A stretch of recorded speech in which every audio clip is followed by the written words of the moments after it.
Hello दोस्तों, नमस्कार। अभिषेक education academy में आपका स्वागत है। आज हम डीएलएड सेकेंड सेमेस्टर इंग्लिश के ऑब्जेक्टिव क्वेश्चन को लेकर के उपस्थित हुए हैं। इसको बाइलिंगुअल रूप में हम बताएंगे। तो आइए देखते हैं। पहला प्रश्न जो दिया गया है वह है, doctor West new method of teaching English emerged to overcome the limitation of which of the following method. Doctor waste की अंग्रेजी शिक्षण की नई पद्धति निम्नलिखित में से किस पद्धति की सीमाओं को दूर करने के लिए उभरी थी। तो पहला है ग्रामर कम ट्रांसलेशन मेथड, व्याकरण सह अनुवाद विधि। बी है सब्स्टिट्यूशन मेथड, प्रतिस्थापन विधि। सी है डायरेक्ट मेथड, प्रत्यक्ष विधि। और डी है सिचुएशनल मेथड, स्थितिजन्य विधि। तो जो है डायरेक्ट मेथड जो है यह ऑप्शन में सही होगा, प्रत्यक्ष विधि। अगला प्रश्न है, the productive skill of language are. किसी भाषा के उत्पादक कौशल होते हैं। किसी भाषा के उत्पादक कौशल होते हैं। तो ऑप्शन ए है लिसनिंग एंड राइटिंग, सुनना और लिखना। बी है रीडिंग एंड राइटिंग, पढ़ना और लिखना। सी है स्पीकिंग एंड लिसनिंग, बोलना और सुनना। डी है स्पीकिंग एंड राइटिंग। तो किसी भाषा के जो उत्पादक कौशल होते हैं वो होते हैं स्पीकिंग एंड राइटिंग, इसलिए विकल्प डी सही होगा। अगला प्रश्न है 3 number, phonetic is science of, मतलब ध्वनि विज्ञान का विज्ञान जो होता है उसे क्या कहते हैं। साउंड्स, ध्वनियाँ, कॉन्सोनेंट्स, व्यंजन, प्रोनाउंसिएशन, उच्चारण, राइटिंग, लेखन। तो ध्वनि विज्ञान का विज्ञान जो होता है वह साउंड्स होता है, जिसे ध्वनियाँ कहते हैं। अगला प्रश्न है, choose the correct article from the following option to fill in the blanks. रिक्त स्थान भरने के लिए निम्नलिखित विकल्पों का चयन करें। तो रिक्त स्थान क्या भरना है। He has been teaching for hours. Hours लिखा है, इसमें एच साइलेंट होता है। और जो वावेल्स होते हैं उसमें आर्टिकल का यूज जो होता है वावेल्स के सामने एन का होता है। तो ऑप्शन में ए है द, बी में है ए, सी में है एन और डी में है नन ऑफ द एबव। तो इसमें आर्टिकल जो है ए, ई, आई, ओ, यू के सामने एन भरा जाता है, इसलिए विकल्प सी एन करेक्ट होगा। अगला क्वेश्चन है, choose the correct spelt word. तो ऑप्शन ए है GRAMMER, बी है GRAMMAR, सी है GRRAMER और डी है GRAAMER। तो सही स्पेलिंग इसकी होगी ऑप्शन बी में GRAMMAR। अगला क्वेश्चन है, what are the two receptive skill. दो ग्रहणशील कौशल कौन से होते हैं। तो ऑप्शन ए है लिसनिंग स्पीकिंग, सुनना और बोलना। बी है स्पीकिंग राइटिंग, बोलना लिखना। सी है लिसनिंग रीडिंग, सुनना पढ़ना। डी है रीडिंग एंड राइटिंग, पढ़ना और लिखना।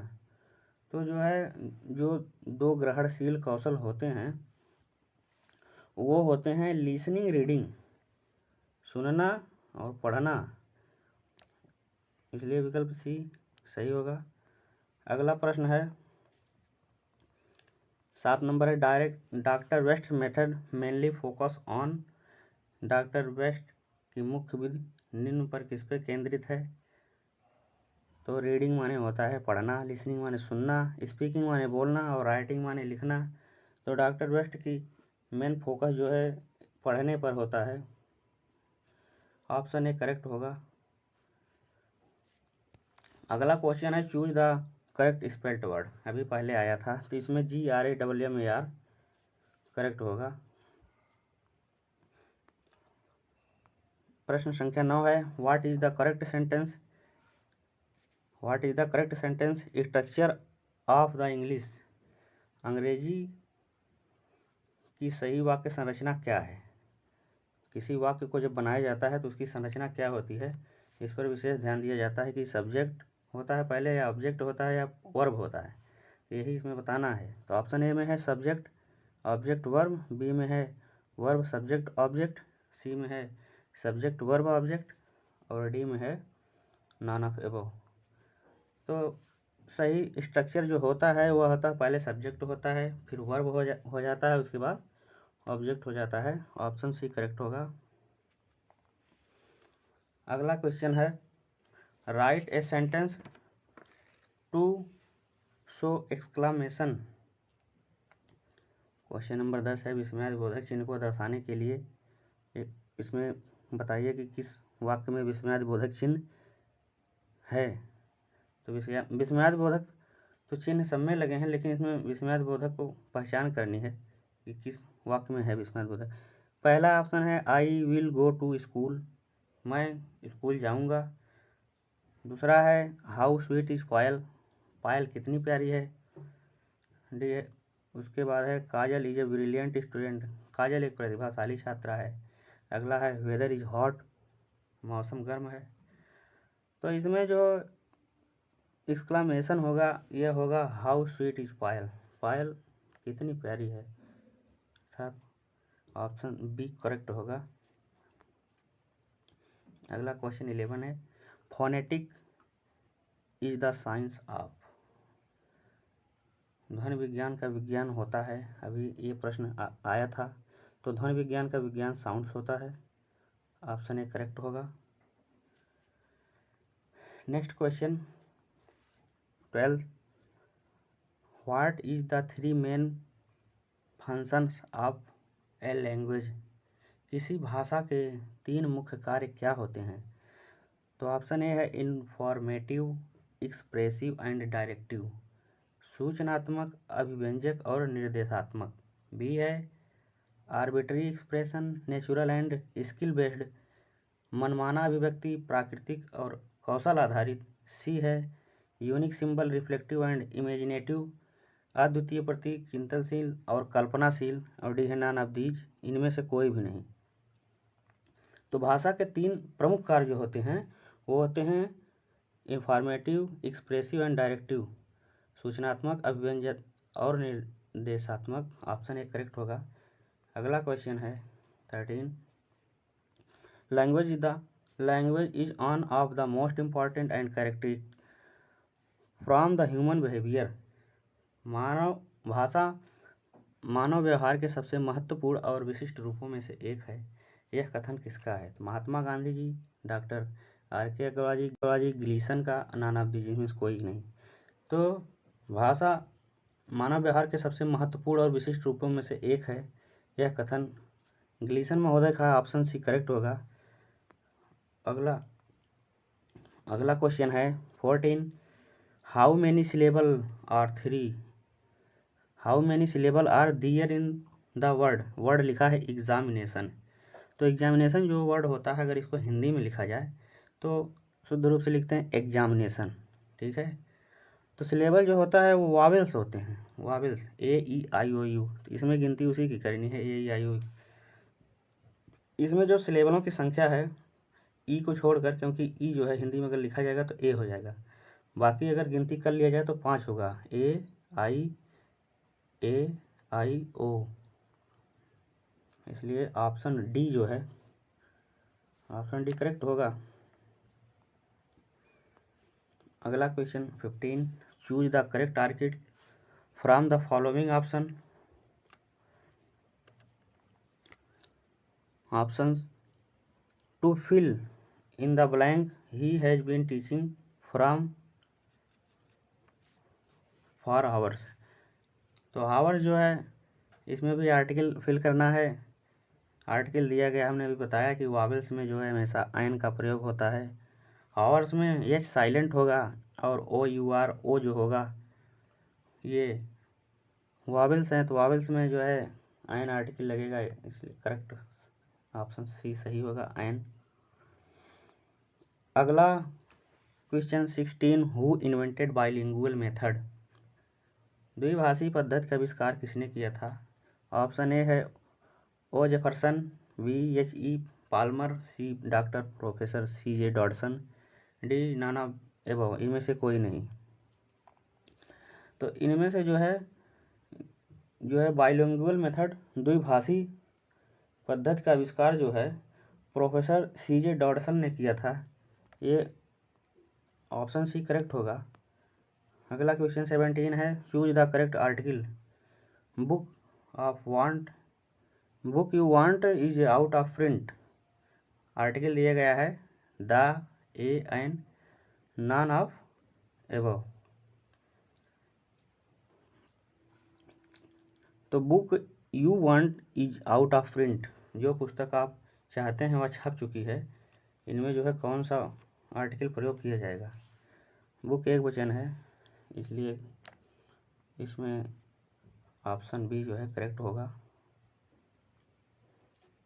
अगला क्वेश्चन 18 है the superlative degree is a beautiful. Superlative degree is a beautiful जो है, ब्यूटीफुल का मतलब होता है सुंदर, सुंदर की जो सुपरलेटिव डिग्री होगी, डिग्री जो है 3 प्रकार की होती है, पॉजिटिव, कंपैरेटिव और सुपरलेटिव।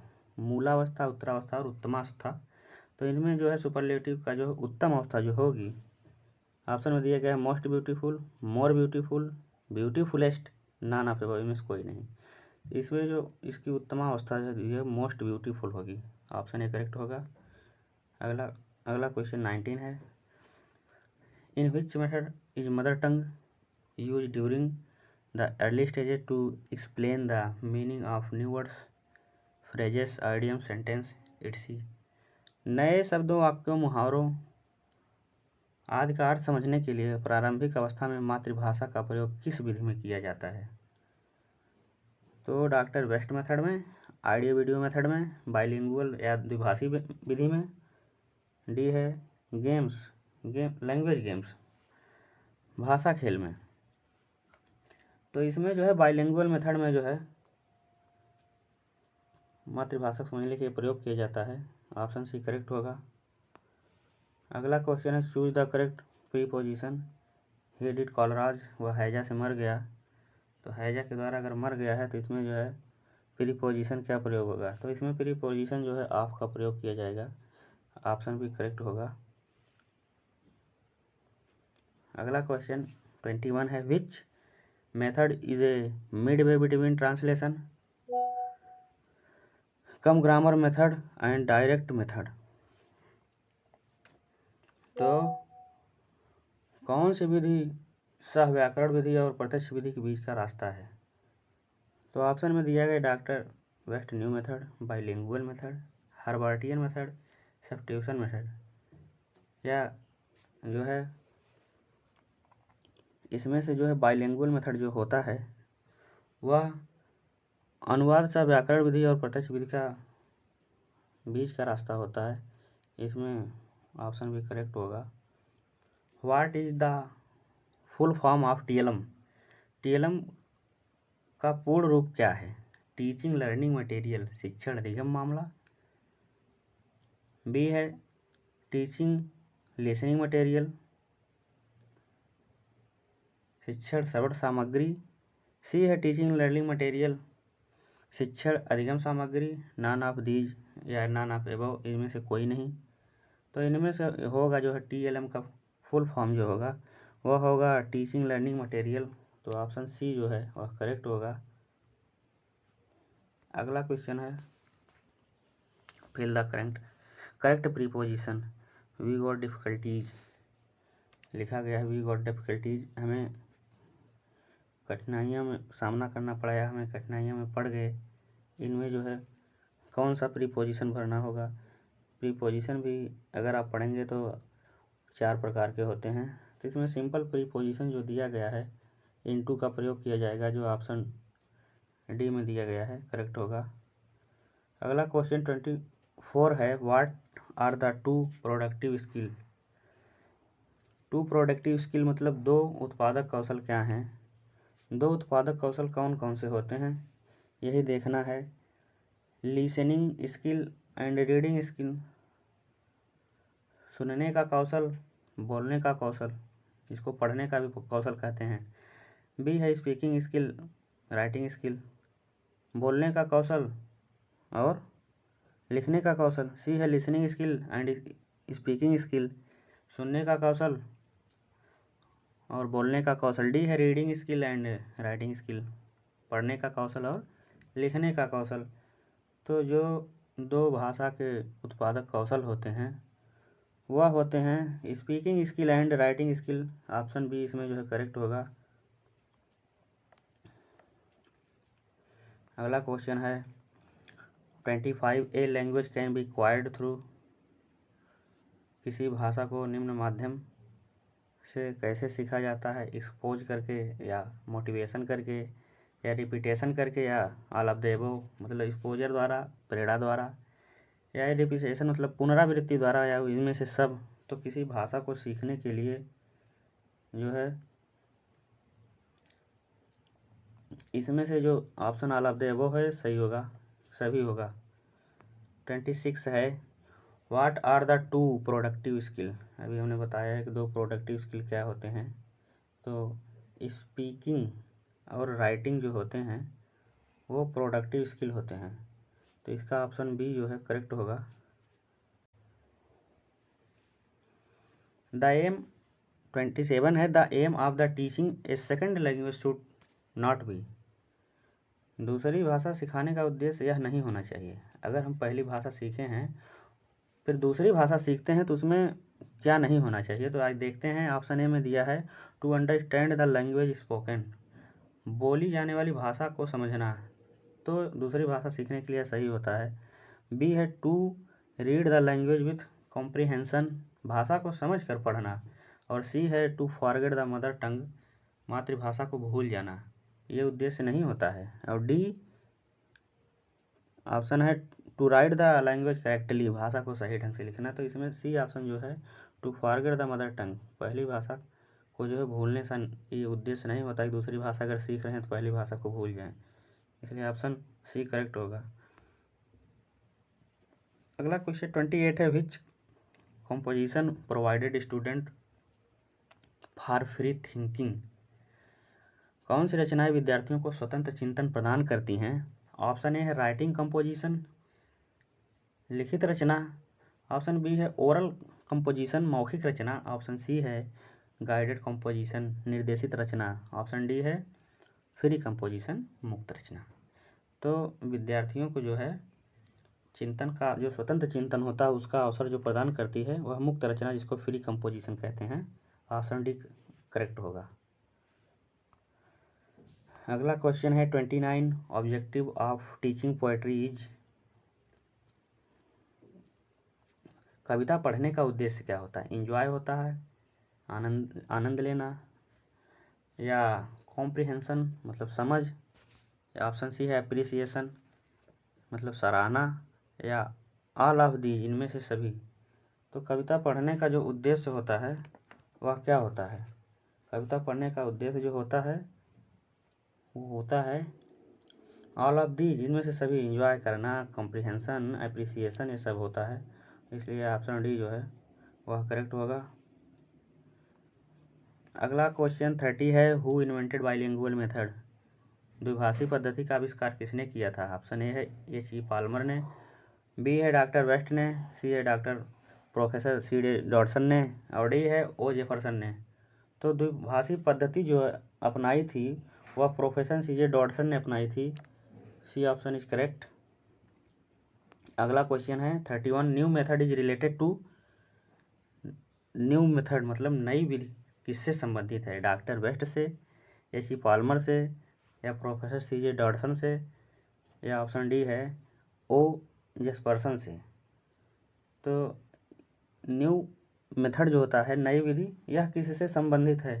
तो नई विधि का जो प्रतिपादन किया था डॉक्टर वेस्ट साहब ने किया था, इसलिए ऑप्शन ए करेक्ट होगा। 32 है चूज द करेक्ट प्रीपोजिशन। इनमें से सही जो है उपसर्ग पूर्व सर्ग चुनना है। सही पूर्व सर्ग क्या होगा? आई केम हिज रिक्वेस्ट, आई केम हिज रिक्वेस्ट मैं उसके अनुरोध पर आया। तो दिया गया ऑप्शन में ऑन एट ऑफ बाय, इसमें जो है I came at his request, option B correct होगा। अगला क्वेश्चन है चूज द करेक्ट आर्टिकल, सही आर्टिकल मतलब होता है अनुच्छेद, सही अनुच्छेद को चुने। ही बिकेम ग्रेट मैन, होगा वह महान आदमी बन गया। तो इसमें आर्टिकल जो ग्रेट होगा, ग्रेट के सामने जो है ये तो कॉन्सोनेंट्स है, जी जो है कॉन्सोनेंट के आगे क्या लगेगा,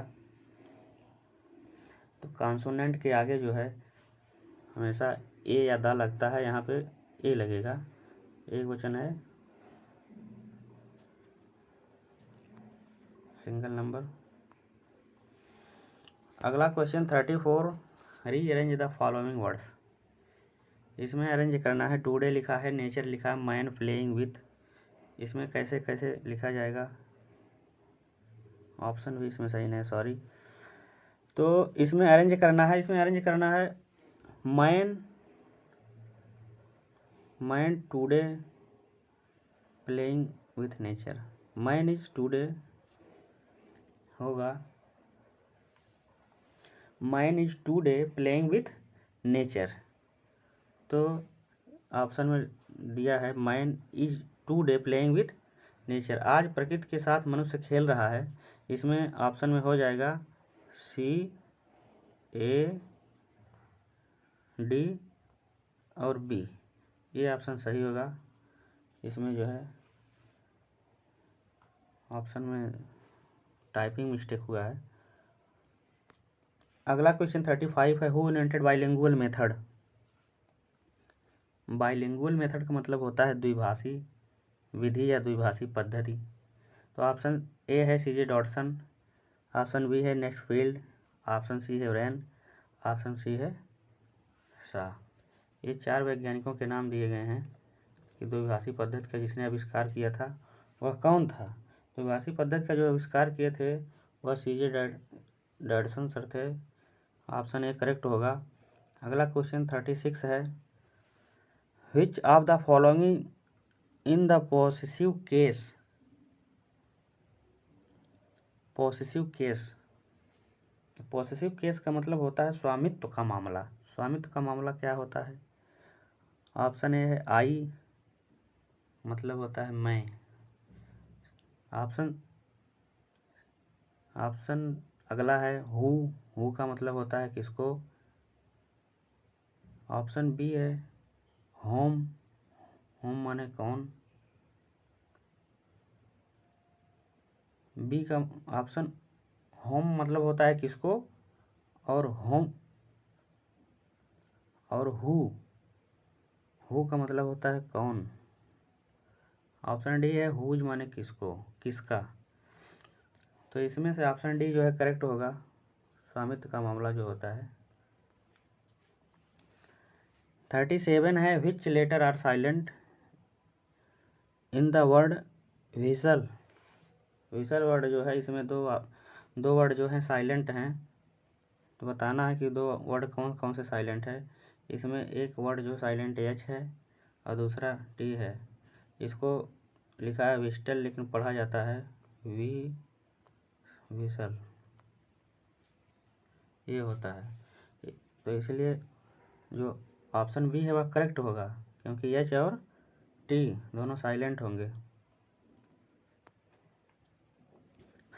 अगला क्वेश्चन 38 है, विच of the following word is adjective, option एक 1 है चूज का मतलब होता है चुने, ऑप्शन बी है चूजर मतलब होता है चयन करता, और सी मतलब होता है चूजी मतलब नकचढ़ा, और डी का मतलब होता है चूजली माने चुनिंदा ढंग से। एडजेक्टिव जो होता है विशेषता है, संज्ञा और सर्वनाम की विशेषता बताता है। तो ऑप्शन सी जो होगा चूजी मतलब नकचढ़ा, ये सही होगा। अगला क्वेश्चन है 39 find out correctly spelled word, इसमें सप्ताह के दिनों के नाम लिखे गए हैं। मंडे में गलत लिखा गया है MUNDAY, जबकि MONDAY होना चाहिए। सैटरडे में SATURDAY होगा, गलत लिखा है। ऑप्शन सी TUESDAY, ये सही है। और ऑप्शन वेडनेसडे भी गलत लिखा है, WEDNES होता है। ये ऑप्शन सी करेक्ट होगा, TUESDAY। अगला क्वेश्चन है 40 bilingual method invented by. Bilingual method को जो है वह किसने दिया था? प्रोफेसर CJ डैडसन ने, या डॉक्टर वेस्ट ने, या P गैरी ने, या थॉमसन एंड वेस्ट ने? तो बाइलिंगुअल मेथड जो दिया था दोस्तों वह जो है प्रोफेसर CJ डॉटसन ने। तो इस श्रृंखला में 40 प्रश्न दिए थे जो हमने आपको बताए, और आगे के प्रश्न जो है हम फिर दूसरी वीडियो में लेकर आएंगे।